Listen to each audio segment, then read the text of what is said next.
টাইমিটলৈ স্বাগতম জনাইছো ষ্টুডেণ্ট মই বনিতা লাখ লাখ গুণমুগ্ধক কন্দুৱাই অজান দেশলৈ গলগৈ গজনীৰ অভিনেতা প্ৰদীপ সিং ৰাৱত আৰু এইগৰাকী অভিনেতাৰ মৃত্যুৱে এতিয়া সমগ্ৰ বলিউডকে আদি কৰি দাক্ষিণাত্যৰ ছবি জগততো এতিয়া শোকৰ ছাপ পেলোৱা পৰিলক্ষিত হৈছে মহাভাৰতৰ এটা চৰিত্ৰত অভিনয় কৰিছিল সকলোৰে মাজত খলকনিৰ সৃষ্টি কৰিছিল এইগৰাকী অভিনেতাই আৰু এইগৰাকী অভিনেতাই সকলোৰে মন জয় কৰিবলৈ সক্ষম হৈছিল নিজৰ অভিনয়েৰে এনেদৰে জয় কৰিবলৈ সক্ষম হৈছে কিন্তু আজি এনেদৰে অজান দেশলৈ গুচি গল সকলোকে কন্দুৱাই সকলোৱে আজি মৰ্মাহত হৈ পৰা পৰিলক্ষিত হৈছে লৈছে মুহূৰ্ত সবিস্তাৰে বলিউডৰ অভিনেতা প্ৰদীপ সিং ৰাৱতৰ দেহাৱসান সকলোকে কন্দুৱাই অজান দেশলৈ গলগৈ এইগৰাকী অভিনেতা ৭৪ বছৰ বয়সত কৰ্কট ৰোগত আক্ৰান্ত হৈ কৰুণ মৃত্যুক আঁকোৱালি ল'বলগীয়া হৈছে দীৰ্ঘদিন ধৰি তেজৰ কৰ্কট ৰোগত আক্ৰান্ত হৈ আছিল অভিনেতাগৰাকী আমিৰ খানৰ গজনীতো অভিনয় কৰিছিল প্ৰদীপ সিং ৰাৱতে মুম্বাইৰ কোকিলাবেন হাস্পতালত চিকিৎসাধীন হৈ আছিল যেহেতু কৰ্কট ৰোগত আক্ৰান্ত হৈ আছিল এইগৰাকী অভিনেতাই তেলেগু তামিল আৰু হিন্দী ছবিত অভিনয়ৰ জৰিয়তে দৰ্শকক মোহাবিষ্ট কৰি তুলিছিল এইগৰাকী অভিনেতাই মহাভাৰত ধাৰাবাহিকত অশ্বস্থামাৰ চৰিত্ৰটো অভিনয় কৰিছিল সৰফৰাজ লগন গজনীত কৰিছিল দুৰ্দান্ত অভিনয় আৰু এইগৰাকী অভিনেতাৰ মৃত্যুৱে আজি সকলোতে আজি বিশেষকৈ বলিউড আৰু টলিউডৰ জগতত শোকৰ ছাপ পেলোৱা দেখিবলৈ পোৱা গৈছিল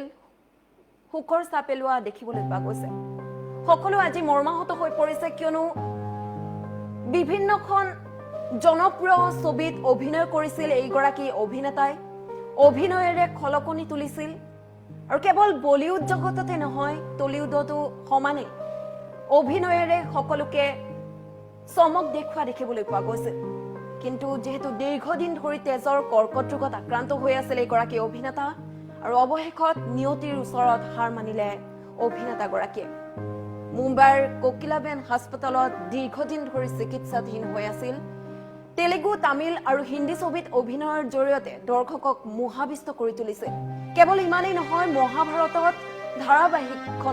মহাভাৰতত অশ্বস্থামা চৰিত্ৰত অভিনয় কৰিছিল অভিনয়েৰে সকলোকে মন্ত্ৰমুগ্ধ কৰি তুলিছিল আৰু অৱশেষত এনেদৰেই আজি অজান দেশলৈ গলগৈ বিশিষ্ট অভিনেতাগৰাকী আপুনিও নিশ্চয় শোকস্তব্ধ হৈ পৰিছে যেহেতু এইগৰাকী বিশিষ্ট অভিনেতা বহু যুগৰ চিনাকি মুখ এখনি আৰু এনেদৰেই কেৱল বলিউডতে নহয় তেলেগু তামিল হিন্দী ছবিত এনেদৰেই অভিনয় কৰি গৈছিল আৰু অৱশেষত এনেদৰেই যে মৃত্যুক আঁকোৱালি ল'বলগীয়া হ'ল এই মৃত্যু আচলতে অপূৰণীয় ক্ষতি ভাষাৰে বুজাব নোৱাৰি যেহেতু সকলোৱে চিনি পাইছিল বিশেষকৈ নৱপ্ৰজন্মৰ হওক বা যিসকল পুৰণি শিল্পী যিসকল অভিনেতা সেই অভিনেতাসকলৰো এখনি চিনাকি মুখ আৰু এই চিনাকি মুখখনি আজি এনেদৰেই চিৰদিনৰ বাবে অজান দেশলৈ গুচি যাবলগীয়া হ'ল মহাভাৰতত অশ্বস্থামা চৰিত্ৰটোত অভিনয় কৰিছিল সকলোৱে আদৰি লৈছিল সকলোৰে ঘৰে ঘৰে এখনি চিনাকি মুখ হৈ পৰিছিল এইগৰাকী অভিনেতা প্ৰদীপ সিং ৰাৱত আৰু প্ৰদীপ সিং ৰাৱতৰ এই যি মৃত্যু এই মৃত্যুত আজি সকলো শোকস্তব্ধ হৈ পৰা পৰিলক্ষিত হৈছে আজি কন্দুৱাই তুলিছে প্ৰতিগৰাকী অভিনেতাৰ হৃদয় আজি সকলো মৰ্মাহত হৈ পৰিছে প্ৰতিগৰাকী অভিনেতা অভিনেত্ৰী আজি মৰ্মাহত হৈ পৰিছে যিসকলে একেলগে অভিনয় কৰিছিল বিশেষকৈ আমিৰ খানৰ যিখন গজনী মুভি সেই চিনেমাখন সকলোৰে এখন পৰিচিত চিনেমা সকলোৱে নিশ্চয় উপভোগ কৰিছে আৰু তাৰে এটা চৰিত্ৰত অভিনয় কৰিছিল প্ৰদীপ সিং ৰাৱতে আৰু আজি এইগৰাকী অভিনেতাই এনেদৰেই যে আমাৰ মাজৰ পৰা বিদায় ল'বলগীয়া হ'ল সকলোকে কন্দুৱাই এনেদৰে যে অজান দেশলৈ যাবলগীয়া হ'ল সকলো আজি মৰ্মাহত হৈ পৰা দেখিবলৈ পোৱা গৈছে সকলো কান্দোনত ভাগি পৰিছে এগৰাকী বিশিষ্ট অভিনেতা এনেদৰে আমাৰ মাজৰ পৰা নোহোৱা হৈ যোৱাটো এক অপূৰণীয় ক্ষতি, এক বুজাব নোৱাৰা শোক। কিয়নো ভাৰতীয় চলচ্চিত্ৰ জগতৰ এগৰাকী বিশিষ্ট তথা জনপ্ৰিয় অভিনেতা প্ৰদীপ সিং ৰাৱত আৰু প্ৰদীপ সিং ৰাৱতৰ ৭৪ বছৰ বয়সত দেহাৱসান ঘটে। দীৰ্ঘদিন ধৰি তেজৰ কৰ্কট ৰোগত আক্ৰান্ত হৈ আছিল অভিনেতাগৰাকীয়ে। মুম্বাইৰ কোকিলাবেন হাস্পতালত অৱশেষত শেষ নিশ্বাস ত্যাগ কৰে। মহাভাৰতত এটি চৰিত্ৰত অভিনয় কৰিছিল, অশ্বস্থামা চৰিত্ৰটিত অভিনয় কৰিছিল, সকলো দৰ্শকৰে মন জয় কৰিছিল। বি.আৰ. চোপ্ৰাৰ কালজয়ী ধাৰাবাহিক মহাভাৰতত অশ্বস্থামাৰ চৰিত্ৰত অভিনয় কৰি সমগ্ৰ দেশজুৰি সমাদৰ লাভ কৰিছিল এইগৰাকী অভিনেতাই। আমিৰ খানৰ সৈতে গজনীত অভিনয় কৰিছিল, য'ত তেওঁ মুখ্য খলনায়ক গজনীৰ চৰিত্ৰত কৰা দুৰ্দান্ত অভিনয়ে দৰ্শকক মোহিত কৰিছিল। লগনত দেৱা চৰিত্ৰত অভিনয় কৰিছিল আৰু সৰফৰাজ আছিল তেওঁৰ অভিনয়ৰ জীৱনৰ অন্যতম শ্ৰেষ্ঠ ছবি। কেৱল ইমানেই নহয়, কেৱল বলিউড জগততে নহয়, দক্ষিণ ভাৰতীয় ছবিসমূহতো খলকনি জগাই তুলিছিল এইগৰাকী অভিনেতাই। কেৱল হিন্দীতে নহয়, তেলেগু, তামিল আৰু কন্নড় চলচ্চিত্ৰতো, বিশেষকৈ চাই, ছত্ৰপতি, মিৰ্চি আদি ছবিত খলনায়ক আৰু চৰিত্ৰ অভিনেতা হিচাপে তেওঁ নিজৰ শক্তিশালী অভিনয়ৰ চাপ ৰাখি গৈছিল। তেওঁৰ বিয়োগে ভাৰতীয় চলচ্চিত্ৰ জগতত আৰু গুণমুগ্ধসকলৰ মাজত এক গভীৰ শোকৰ ছাপ পেলোৱা পৰিলক্ষিত হৈছে।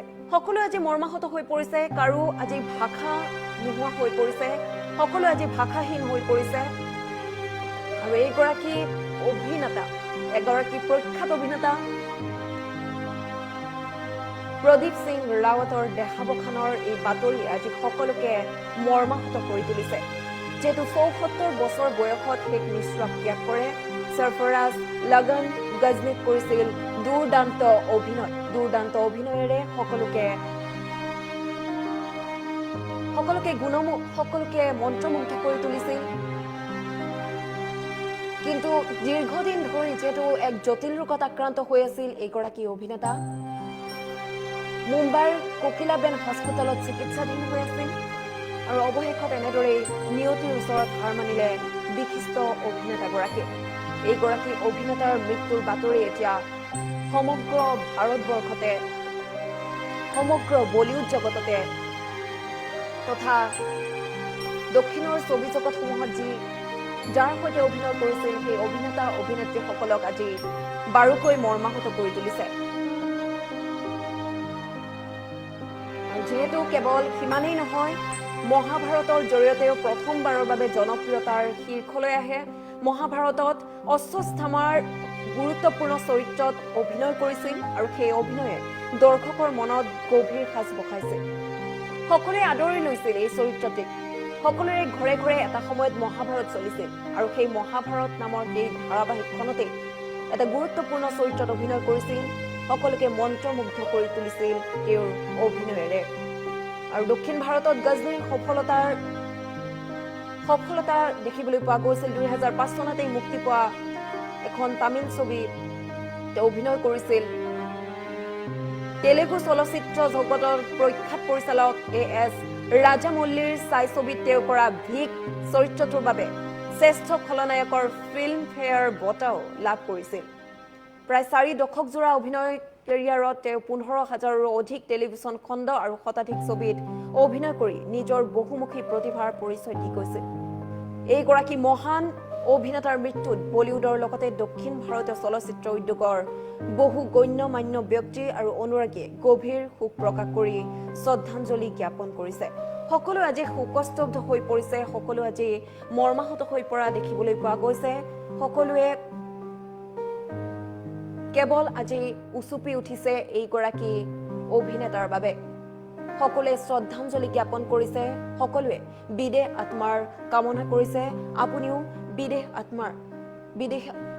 আত্মাৰ আপুনিও কামনা কৰক। আপুনিও এইগৰাকী অভিনেতাৰ আত্মাই যাতে চিৰ শান্তি লাভ কৰে তাৰ বাবে আপুনিও কামনা কৰক, আপুনিও শ্ৰদ্ধাঞ্জলি জ্ঞাপন কৰক।